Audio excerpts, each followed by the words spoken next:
afternoon, guys. My name is Lawrence, and I'm also called Ibrahima, and I'm commonly known as Chief. I'm from Gambia, originally from All Yundum, but I grew up in Islamic, southern part of Gambia. I am coming here today to denounce President Jammeh's proclamation of Gambia as an Islamic state. And I was actually challenged by well-minded Gambians. A friend who actually sent me a message and said, you need to come out and also make a video joining well-minded Gambians in denouncing Jammeh's proclamation of Gambia as an Islamic state. So for the benefit of my friends, other viewers who are non-Gambians, this is strictly in regards to politics, probably more than politics in the Gambia.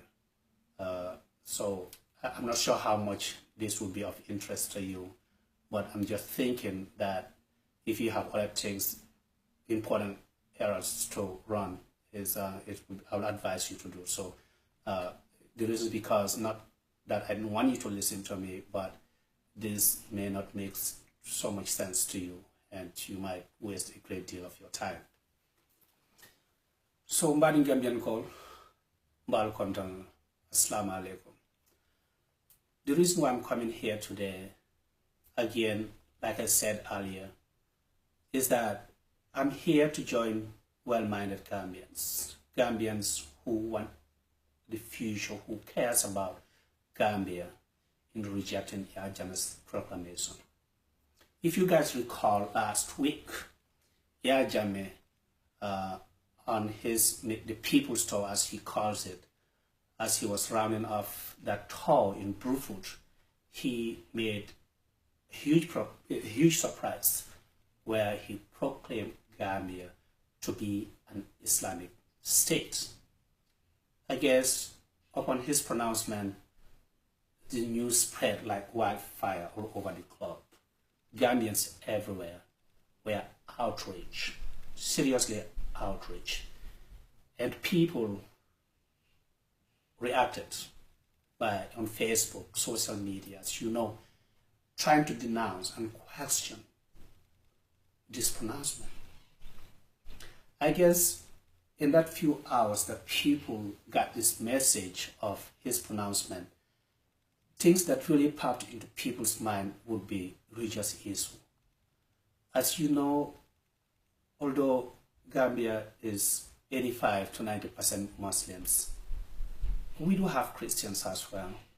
We have non-Christians, probably people who don't believe in Islam, nor do they believe in Christianity, and they're still Gambians. And also the fact that Gambia has ever been a secular state right from independence, from the founding fathers of that country. So this is something huge that is embedded in our constitution. And just for the president to come out overnight and make such huge pronouncement that Gambia is an Islamic state was really shocking beyond imagination. So it didn't take too long, however, for people to really make a religious issue a secondary thing. So we are not coming here because of the religious aspect of it between Muslim and Christians. That is not the reason why we come in here. First and foremost is a safety issue. And the people who are actually denouncing or reacting are Muslims. They are devoted Muslims. You know, they are people who actually embrace Islam. And there's no question about it. They do embrace Islam. And you'll be thinking, why would they actually embrace Islamic State? They are Muslims after all. Why wouldn't they? I'm going to explain this in a minute, and I'm going to put this into perspective so that our viewers, particularly people in the Gambia, would understand that this has nothing to do with Christian-Muslim issue. This is strictly a safety issue first and foremost, not to say that there are no other issues. There's a legal issue as also a religious issue. But those things are secondary to the safety issue. So we really try to prioritize this issue as a safety issue first and foremost. Now, let me just put this. If you're Christian and you going to get baptized, you'll be given a list of names to pick from. What you don't see, you see Peter, you see John and Bartholomew and James and Peter and Jacob and all that. What you don't see is Judas.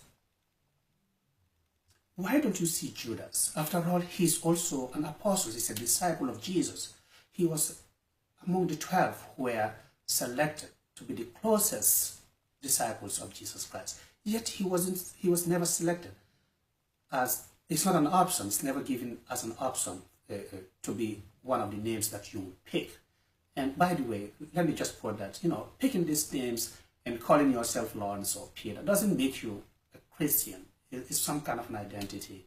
Try to identify yourself with these people. It's just symbolic. It doesn't necessarily make you. But however, we don't pick Judas. And the reason why we don't pick Judas is simply because Judas betrayed Jesus. For that reason, even though we are not told that he went to hell or he's going to go to hell, nobody want to associate or give yourself a name that is connected to a bad reputation. Also Hitler. I'm pretty sure I've never heard of somebody with the name Hitler. Although you might find it as a nickname, you don't really find it as a real name that somebody would brand himself with the name Hitler or Idi Amin or Osama bin Laden. These are all names that people want to dissociate themselves with. People don't want to do anything with them because some of these people were responsible for the death of millions of people. I think this is where most Gambians are coming from when it comes to the word Islamic State. Islamic State in itself is not a bad word. After all, Islamic. And Muslims would have loved to embrace the word Islamic. But Islamic State has been hijacked. Again, I repeat, Islamic State is a term that has been hijacked. And the values and the principles and the guidelines that are attached to Islamic State are outrageous, are things that normal human beings don't want to associate themselves with. As you know, ISIS, Islamic terrorists, you know of Boko Haram, these people who actually also associate themselves with Islam when they are actually not Muslims. I don't know if you want to call them Muslims. They probably are Muslims, but they are not in line with Islamic principles, with what we know modern Islam to be. It's not what Muslims really believe is the way Muslims should live their life. So, and they become so powerful, they become so terrifying, not only to small groups, they're terrifying to world superpowers. We're talking about America. As you know, America, this terrorist issue has become huge.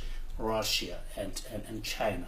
All these superpowers are choked. They are choked by these terrorists who are hiding behind the name Islamic State.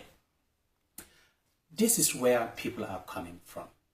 And Muslims who really are real Muslims who embrace Islam and know what it means don't really want to associate themselves with a term which is not really speaking for them, which is not speaking well of their religion. So I think this is where we're coming from. That's why we are saying no to the word Islamic State. Because the question is, when we have our country to be an Islamic state, what signal are you passing to these terrorist groups? What are you telling them? What are you telling the rest of the world? Are you saying you are incongruent with their principles, with their values, with their ways of life? Are you telling them, hey, we understand what you're fighting for. We have it here. Come on. just, I mean, for the president, in fact, to say, oh, well, this is going to be an Islamic state, but Christians can do what they do. You know, I'm not policing anybody. I'm not asking anybody to conform to a certain dress code and all that. Don't make sense, because Islamic State has to come with some kind of values. It has to come with some kind of principles, like he already stated that he is making this pronouncement in line with the values of an identity of Gambian people. What is the values and the identity of Gambian people that has anything to do with Islamic State? I guess this is a big question, and Yajame didn't explain that, and that's why people are really outraged, not because they don't want anything to do with Islam, no, but it's a name that has been hijacked. So that name is nothing that is good. It's not good for our country to brand ourselves with that. And even now, it's a huge problem now. The question now is, we who are going to fight this off to say we don't want Islamic State. Already this news has spread like wildfire. So even the terrorists got this news already. So now they're listening. They're trying to observe how are Gambians going to react to this. Are they going to say no? And if we say no, as we are saying no, and we'll remain to say no, is that going to anger them for them to do something? So where are we? We are in a very serious dilemma. And not only that, but even within Gambia, a lot of people they're not well informed. You know, not even within the Muslims themselves. There are going to be classes of people who would say, we don't want this name. And other people who think that they are becoming anti-Islam. And this is a recipe for huge trouble in our country. I don't know why this brainless man thinks that he can bring this to our country. And when we have lived so well, Muslims and Christians have lived perfectly well in that country. Nearly perfectly, that's what I would call it. And it was only during his time, President Jammeh, that there were isolated incidents here and there. Overall, Christians and Muslims did live well in the Gambia. That is why we are coming here today, and we are reacting, saying that this is not in our name. And in light of this, we calling on all Gambian youths and politicians. Let's put everything aside. Let's put our difference aside. Let's put politics aside. This is far beyond politics. This is safety. Gambians need to wake up and know that Yajame is putting us in a very, very bad hole, in a ditch where we're going to burn into ashes. Yajame, all these things that he's been doing, from getting us from the Commonwealth, you know, as you know, Yajame got up one night and took us out of the Commonwealth. Well, Commonwealth members of the British colonies, and it's symbolic, you know, it's historic, and for Yajame to come overnight and, you know, say that we are not going to be part of the Commonwealth, again, it's another blow to Gambian people, because Commonwealth comes with some benefits, as you know. There are a lot of people who studied up to PhD level with Commonwealth scholarship. Huge, many projects out there that were sponsored by Commonwealth. And if you really wanted to be independent, where we really don't want anything from anybody, I mean, I don't think this is the way to go about this. But in fact, the other issue is, who is giving President Jammeh these rights? What makes him think that he as a president have this right to come overnight and say things would happen and they happen? I heard Khalifa Saleh say, well, this has to pass through the parliament, it has to pass through a referendum. But how many things have Yajame said and never did make it to that level? And it happened. He killed 9 prisoners in the Gambia. Nothing come out of it. He got up one day and pronounced it's going to happen, and it happened. So was Commonwealth. So when he served was from Taiwan, the reason with Taiwan. So pretty much Yajame, whatever he does is just to satisfy his ego. Nobody benefits from it but himself, because when he says this, he gets satisfied inside him, thinking that he's making the white people or other people mad. But that's not the point here. The point is Gambians stand to lose every time he makes such erratic decisions that don't make sense. Gambians have to really wake up. We should not allow this man to destroy our country. He's been heading our heads, bumping our heads together, and we shouldn't accept that. This is no Islam-Muslim issue. This is a Gambian issue, and all Gambians should come as one and fight this off, and we should come together. 2016, let's flush this malignant cancer out of our system, because Yahya Jammeh is the most terrible cancer you can think of that's eating into Gambians, and we need aggressive treatment, urgent treatment towards this cancer to make sure that we eradicate it and flush it off the toilet.